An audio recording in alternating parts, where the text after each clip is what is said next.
Hey guys, Work here. Welcome back to Work the Trigger. Today we're going to be doing a comparison of the Sig P365 to the Hellcat. Let's get to work.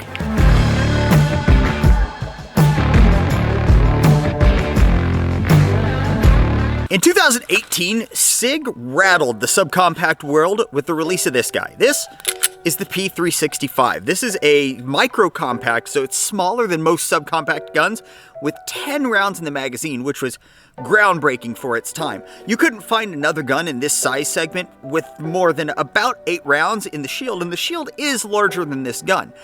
There wasn't really a response in the market until this guy. This is the Springfield Hellcat. We're talking right around the same form factor as the 365, but the Hellcat runs with 11 rounds plus 1, upping the Sig just a little bit. Today we're going to be comparing the two and giving you guys our first thoughts between the two. Let's get some shots off through the 365, give you my thoughts on it, then we'll jump over to the Hellcat. Shooting at steel between, I don't know, 10 and 20 yards away.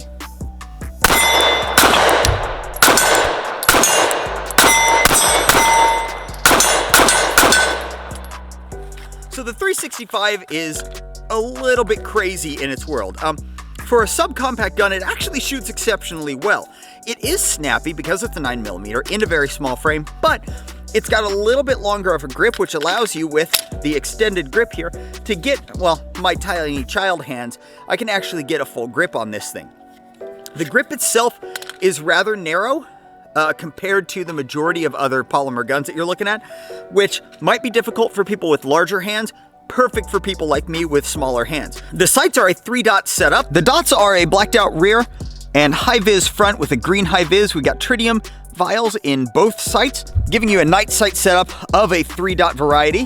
The trigger in the 365 is very similar to the trigger in the 320. It's a very squishy trigger and it's a relatively long trigger.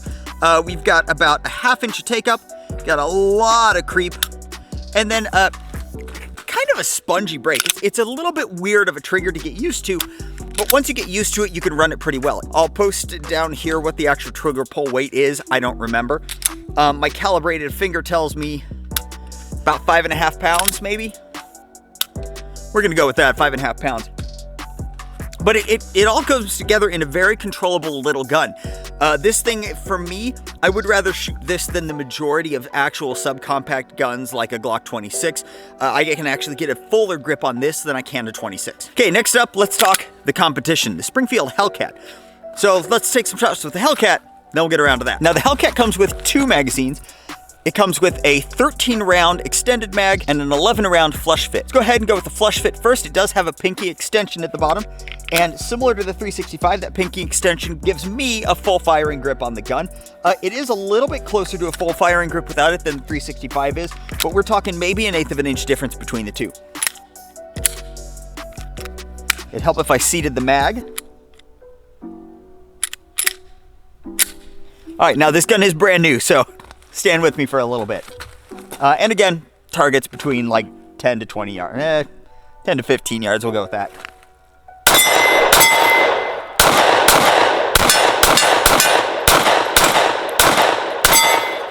Okay, so I should probably aim a little bit better with this one. I did shoot the Sig a little bit better. This gun is brand new again, and the trigger in this one is heavier. It's a what you would consider a better trigger traditionally. It's, again, got about that 1/2 inch take up. Then you hit a hard wall and a break. And this one actually has a really nice reset as well. The sights on this one, relatively similar to the Sig. We got a high-vis front. The rear is not blacked out, but it's got that little U, and this one does have a U-notch. The Sig's got a square notch in the back, and this one only has a tritium vial in that front one. No tritium in the back, but this is also the optics-ready model, so it doesn't really matter in the end. The stippling on the Springfield is noticeably better than the 365 stippling. The 365 is still not bad. It just doesn't cover as much of the gun as the Hellcat does. You can see here, the 365's got some bare spots here and up here. The stippling on the Hellcat covers more of the frame. I haven't noticed too much of a difference in actual firing, but in feel, it just kind of just feels a little bit grippier, the Hellcat does. So next up, let's Let's go ahead and toss in the 13-round extended mag into the Hellcat. Now, the 365 does have another version of it. It's called the XL, and it comes with a 12-round magazine.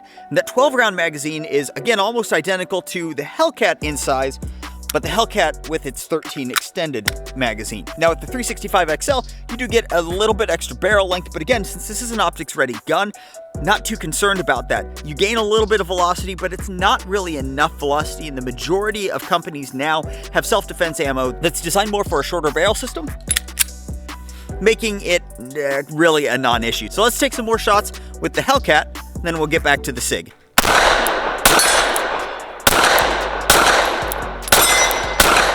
Jeez.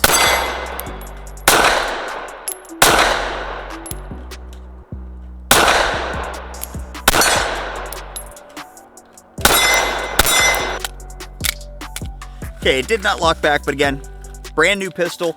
I've not even lubed it, so there is that. Let's run one more mag through the Sig.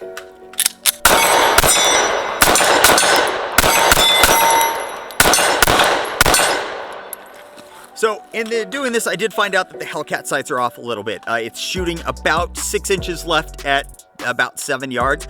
So we're gonna be having to fix that. Once I adjusted for that, it was freaking spot on. So fireability between the two, they shoot very similarly, like to the point where you're not really gonna notice the difference between the two in actual firing. More or less, it's just going to come down to which company you want to spend the money on and which trigger you feel gives you that little bit more that you want. Now, don't be confused by the Sig's trigger, because although it feels squishy, it's definitely a serviceable trigger. You're not going to have issues with it. The reset is actually shorter than the reset on my Legion was, so that's saying a hell of a lot. I don't find myself short stroking the 365 nearly as much as I did the stock Legion trigger. The Hellcat, again, you're ending up with a what you would think of traditionally as a better trigger. It's going to have a firmer wall, crisper break. It is heavy. I'll post down here the poundage of this one as well. But again, this is brand new. The P365 has been fired quite a bit. This one has not, but that trigger is a little bit better. With this one, again, in this smaller package, you do have that optics compatibility. With the 365, you don't have that until you get up to the XL version, so you would have to mill a standard size. With the Hellcat, you do get that extra round. Plus, you get included with it that extended magazine. You don't get that with the 365. It comes with two 10-rounders. This comes with one 11-round and one 13-round. So that's it, guys. That's our quick comparison of the Springfield Hellcat and the Sig P365. If you've got one of these pistols, have something to say about it, want to agree, disagree, go ahead and write that down in the comments below.